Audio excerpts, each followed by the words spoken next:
긍정적인 마음가짐은 살아가면서 참 중요합니다. 일상생활 속에서도 긍정적으로 생각하라는 말을 참 많이 듣는 것 같아요. 서점만 가봐도 긍정적인 삶의 방향을 제시하는 책들이 이렇게 넘쳐납니다. 그런데 사실 긍정적인 생각과 행동을 하는 게 쉽지는 않습니다. 꼭 그 일만은 아니기라고 걱정했던 문제들은 귀신같이 생기고 문제를 해결할 방법조차 알 수가 없는 점점 안 좋은 쪽으로 흘러가는 상황의 한가운데 서서 긍정적으로 생각하기란 너무 어렵습니다. 근데 그런 긍정적인 마음은 어디서 오는 걸까요? 오늘은 제가 느낀 긍정적인 마음에 대한 생각을 기록해 보겠습니다. 제가 생각한 결론을 먼저 말씀드리면요. 긍정이라는 건 마음가짐으로만 나오는 게 아니라 우선적으로는 체력에서 나오는 것 같습니다. 저는 긍정적이기도 하고 부정적이기도 한 평범한 사람인데요. 아마 모든 사람이 마찬가지일 거예요. 무한 긍정이나 무한 부정을 가진 사람은 그리 많지는 않을 것 같습니다. 제가 최근에 컨디션이 좀 안 좋아지면서 겪은 일들을 돌아보니까 저를 긍정적으로 만드는 건 오직 마음가짐만은 아닌 것 같더라고요. 우리는 보통 상황이 안 좋아도 긍정적인 마음가짐이면 못할 게 없다 이렇게 이야기하는데요. 물론 맞는 이야기라고 생각해요. 그런 말 있잖아요. 물이 반만 이렇게 차 있는 컵을 보고 물이 반 컵밖에 없네 이렇게 생각할 수도 있고 물이 반 컵이나 남았네 이렇게 생각할 수도 있습니다. 두 가지 마음 모두 우리의 삶에 참 중요한 생각인데요.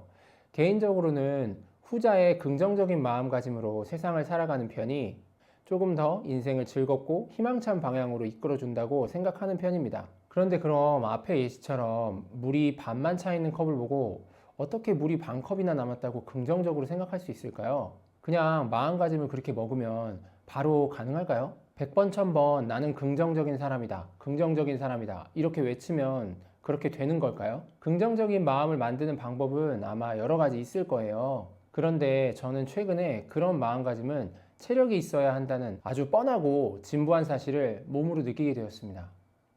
제가 2주 전부터 컨디션이 엄청 많이 안 좋았어요. 해야 할 일도 있었고 모임도 있었어서 조금 무리해서 며칠 늦게까지 밖에 있다가 들어갔었는데요. 어느 순간 컨디션이 무너져서 사진관 출근해서도 이렇게 소파에서 잠만 자다 귀가하곤 했습니다. 퇴근하고 집에서도 옷만 갈아입고 바로 누워서 아무것도 못하고 그냥 눈만 껌뻑거리면서 자다가 깨다가 자다가 깨다가 이렇게 반복했어요. 그러다 결국 사진관에 출근도 못할 정도로 힘들어서 하루 종일 침대에서 꼼짝도 못했습니다. 처음에는 조금 쉬면 나아지겠지 하면서 쉬었는데요. 이게 계속 구토랑 설사, 무기력증이 심해지더니 점점 먹는 것도 못 먹게 됐어요. 그러다 보니까 그냥 앉아있기도 힘들 정도로 이렇게 체력이 떨어지는 게 느껴지더라고요. 처음에 2, 3일은 그냥 쉬면 낫겠지 하고 푹 쉬어야지 이렇게 생각하면서 뭐 별로 그렇게 큰 생각이 없었습니다. 그때까지는 몸은 좀 안 좋아도 정신은 멀쩡했는데요. 그런데 그 상태로 3일이 지나가도 조금 더 나아질 생각이 없고 점점 부작용이랑 피로감만 심해지니까 좀 사람이 날카롭고 짜증스럽게 변하더라고요. 그래서 저와 가까운 사람들일수록 좀 퉁명스럽게 대하게 돼서 지금 이제 몸이 좀 나아지고 생각해 보니까 조금 미안합니다. 그리고 하는 일도 이게 진행이 안 되고 문제가 점점 생기기 시작하더라고요. 제가 유튜브도 미리 내용을 조금 생각하고 이렇게 이야기하는 건데 한 글자도 메모를 못 하겠더라고요. 그러다가 업로드 날짜도 못 지키고 놓쳐버리게 됐어요. 매일 영어 공부도 조금씩 하는데 뭐 학습량이 엄청 많진 않아도 그래도 하루에 한 번 꼭 영어 공부를 했거든요. 지금까지 한 3달 넘게 거의 빠진 적이 없는데 며칠을 못 하겠는 거예요. 뭐 그리고 에세이 책 작업도 하는 중인데 이게 한 글자도 적을 수가 없는 정도로 기운이 없었어요. 그런데 무서운 건 그냥 피곤해서 못하겠다 이게 아니라 점점 부정적인 감정이 이렇게 피어나기 시작했습니다. 마음속에서 이게 다 그냥 무슨 의미인가 이런 생각이 막 드는 거예요. 적어도 투병 이후에 저는 그런 사람이 아닌데 이게 너무 힘드니까 생각마저 안 좋은 쪽으로 좀 흐르는 느낌이 있었습니다. 저는 제가 이렇게 사진관 운영하고 뭐 유튜브에 영상을 기록하고 뭐 영어 공부를 하고 글로 뭔가를 기록하고 하는 걸 좋아하거든요. 이건 제 자유의지로 하는 일이기 때문에 이 일을 제가 참 좋아한다고 생각하고 있었는데 그런데 좋아하던 일들이 손에 안 잡히고 누워서 부정적인 생각만 하게 되는 게 순간 참 무섭게 느껴지더라고요. 제가 투병 시작 전에는 정말 부정적인 사람이었는데 그때를 좀 생각해 보면 아마 암세포가 자라나면서 제가 가진 에너지를 뺏어가서 그 부족한 체력의 빈자리를 부정적인 마음이 차지하지 않았나 그런 생각을 한 적이 있었거든요. 제가 일반인보다 회복이 느리다는 걸 생각을 못하고 며칠 무리했더니 회복에 엄청나게 오랜 시간이 걸렸고 뭐 지금은 다행히 회복해서 이렇게 영상으로 기록을 하고 있습니다. 물론 마음가짐도 다시 긍정적으로 돌아왔고요. 며칠 동안 이런 일을 겪으면서 긍정적인 마음을 가지기 위해서는 마음가짐만 필요한 게 아니라 기본적으로 체력이 바탕이 되어야 하는구나 그런 생각을 좀 하게 됐어요. 그런 말도 있잖아요. 건강한 신체, 건강한 정신이 깃든다. 과거에 건강했을 때는 그냥 뭐 원래 있는 말이겠거니 하고 싶었는데요. 이번에 아프면서 저의 심경 변화를 통해서 실질적으로 체감할 수 있었습니다.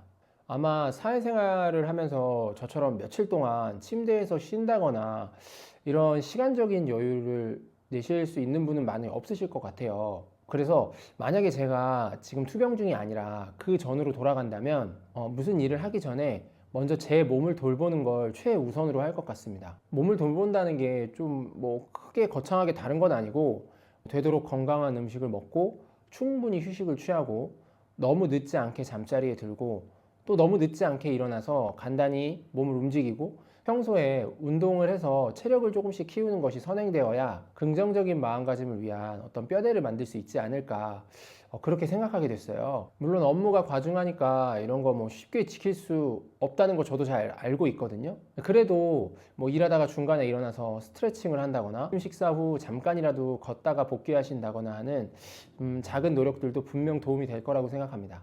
물론 엄청 뻔한 이야기라고 느끼실 수 있을 거거든요. 근데 제가 지난주 내내 이렇게 좀 아프면서 생각을 해봤는데 긍정적인 마음가짐은 뭐 강요나 절대 생각으로만 되는 게 아니지 않을까 하는 생각이 들어서 이렇게 저의 이야기를 기록해 보겠습니다. 그래서 저도 앞으로 하고 싶은 게 많은데요. 긍정적인 마음가짐을 가지고 일을 잘 진행시키려면 일 그 자체도 중요하지만 일을 잘 수행하기 위한 체력 관리에도 관심을 가져야겠다고 생각했습니다. 저는 또 환자니까 제 건강 상태, 제 체력 상태에 맞는 어떤 계획이 필요하겠죠. 그런데 앞으로는 좀 무리하지 않고 건강하게 지낼 수 있는 방법을 찾아봐야 될 것 같습니다. 또 근황을 좀 말씀드리면 제가 며칠 전에 너무 좋은 기회로 이렇게 KBS 아침마당 화요초대석에 다녀왔어요. 너무 신기하고 즐거운 경험이었습니다. 이게 생방송이어가지고 또 시간이 되게 부족했거든요. 그래서 제가 뭐라고 말하는지도 잘 모르고 나불대다 왔는데 여기저기서 소식을 듣고 응원해 주셔서 정말로 감사합니다. 그리고 제가 이렇게 올리는 영상마다 이렇게 응원의 말씀을 전해주시는 여러분들 덕분에 제가 조금 더 긍정적인 사람이 될 수 있을 것 같아서 감사하다는 말씀을 전해드리고 싶습니다. 준비한다고 준비했는데 오늘도 이렇게 두서없는 제 이야기 들어주셔서 감사하고요. 남은 오늘도 행복하시고 항상 건강이 1번이니까 건강하시길 바라겠습니다. 오늘은 여기까지 하겠습니다. 감사합니다.